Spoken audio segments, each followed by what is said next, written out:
Hello guys, how's it going? My name is Dal, and the next expansion of Dragonflight is fast approaching, with the next chapter of World of Warcraft planned to release on November 28th.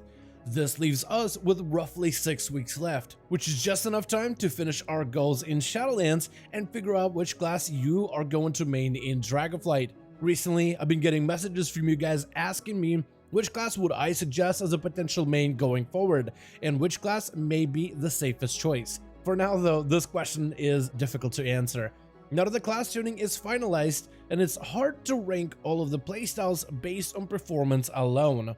And there's so many different exciting class changes in Dragonflight to consider, from the new revamped talent trees offering new gameplay options, all competing against the newest class of the Evoker. Originally, I decided to go into Dragonflight with an open mind, looking at all of my available choices before I settle on my next main. And so far I've been able to narrow it down to 6 classes that draw me in the most. In today's video, I wanted to go over those 6 classes that I found the most appealing so far, in case you may end up agreeing with my thought process and class choices and possibly discover your next main going forward. But right before that, most of you guys watching these videos are still not subscribed. However, the more of you remind, the more of you do. So let's keep it going. Subscribe to the channel as well as hit the bell if you're watching these videos anyway, especially if you're looking to get regular class and content updates for all the future and upcoming Dragonflight beta builds. The first class that I've considered as a potential main is the class of Death Knight, a powerful juggernaut capable of withstanding magic effects with ease. Frost gains even more support towards the two-hand playstyle in Dragonflight, which has been my personal favorite. There's just nothing more satisfying than big, chunky obliterates. I also love how I can mix my gameplay with new talent options, with new cleave choices, damage procs, and ways to enhance my powerful cooldowns. Blood Death Knight is another spec that I enjoy. It's a solid tank that focuses on self-healing, control, and powerful defensive cooldowns. And I'm a big fan of the capstone talent choices in Dragonflight, focusing on Bone Shield, Vampiric Blood, and new damage enhancing options. But my all-time favorite spec has to be the Unholy Death Knight, who saw a lot of thematic gameplay choices and options, becoming an unholy necromantic commander in the battlefield with an army of the Scourge, empowering diseases and afflictions with a heavy focus on damage over time elements, even more AoE gameplay choices, and execute focus. Overall, I think the gameplay options for the spec of Unholy has been the highlight of the Death Knight class for me, and I could easily see myself maining this spec going forward. The next class I have considered maining in Dragonflight is the Monk. I've been a big fan of the Mistweaver healer, specifically the melee Fistweaver build, which seeks to fuse melee strikes while effectively healing your party. In Dragonflight, this playstyle gets a lot of support. The Shadowlands Stomp ability activates Fistweaver gameplay, which integrates seamlessly into your rotation. While standing in the Stomp lines, your combat abilities are further enhanced. Jab, otherwise known as Tiger Palm, and Blackout Kick cleave nearby foes. Blackout Kick Cleave helps reset the cooldown of Rising Sun Kick, which makes you even more combat effective. While fighting an overwhelming number of foes, Spinning Crane Kick can be used in order to heal your allies for a portion of the damage that it does. The cooldown of Chi Ji can also be reduced down to 1 minute, which helps enhance your combat effectiveness and healing output at the same time, making you much more reliable in 5-man content. Besides Mistweaver, Brewmaster Tank spec is highly effective. Stagger is a very powerful tool that helps you mitigate damage passively, which is ideal for someone who doesn't dive into tanking that often. Brew can enhance your gameplay with a variety of talents which add more depth to the playstyle while promoting powerful cooldowns and mobility choices, which helps this tank spec feel more consistent. Windwalker generally excels in AoE content, making them highly effective in certain fights and Mythic Plus dungeons.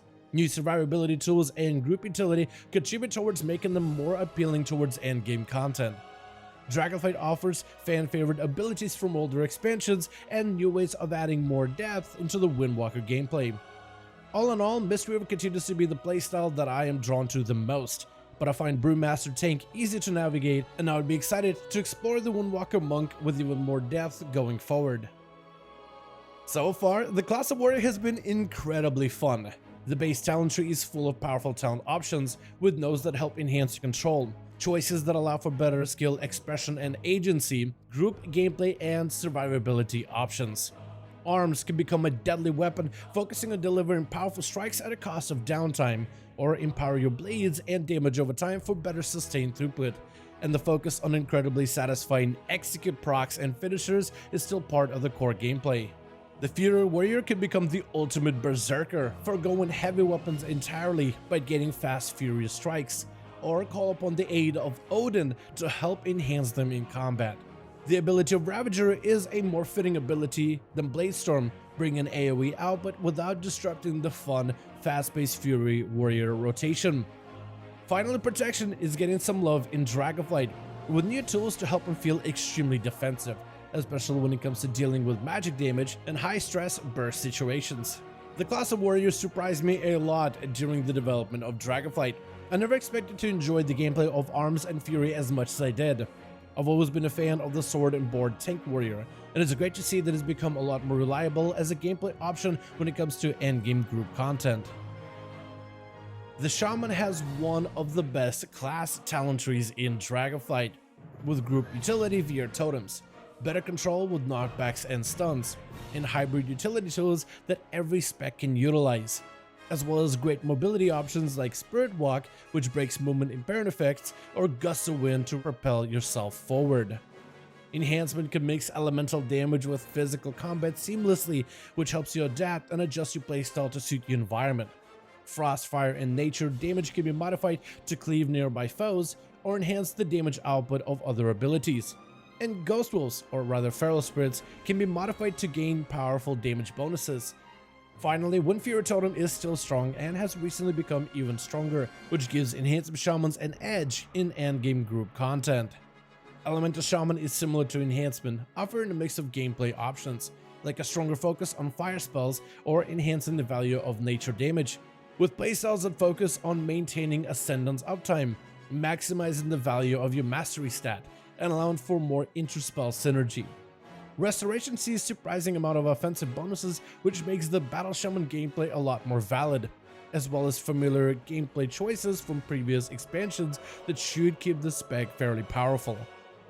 Overall, Shaman has one of the strongest class talent trees in Dragonflight, offering a mix of group buffs and utility options. I'm a big fan of the customization that the class can build even before diving into the spec-specific talent trees. The next class I'd consider maining is the new addition of Evoker. Besides being able to literally fly through some of the most gorgeous vistas in the world, which has to be the most fun racial ability ever created, the Evoker tries to create its own identity. Last time, Demon Hunters ripped off Warlocks for Metamorphosis. The Evoker attempts to not step on any toes in contrast. Evokers can cast on the move with Hover, soar over to their allies' location, even grab party members and move them around, which can be incredibly entertaining when standing next to a cliff. Evokers buff allies' movement speed and can protect them from AoE damage abilities. Evokers play into the empowerment mechanic, which can modify the effectiveness of spells and abilities depending on their empowerment level. Devastation weaves red and blue aspects magic to create powerful fireballs, long-lasting burns, explosive arcane effects, and a barrage of spell frost, while Preservation Evoker weaves green heal over time magic with bronze time manipulation effects in order to keep the party healthy. The class of Evoker offers a new experience that doesn't erase other playstyles, which feels refreshing to play. So far, this seemed well suited for the Dragonflight content, where quite a few fights heavily favor mobility. This new playstyle so far has been extremely enjoyable, and I would love to continue exploring it as a potential main going forward. Finally, we have my current main, the class of Rogue. The class talents for Rogue are excellent, offering a variety of gameplay options, from powerful effects like Shadow Dance, resource recovery of Thistle Tea, damage enhancements of Reprimand, and even guaranteed crits from Cold Blood, which can be incredibly powerful in PvP content.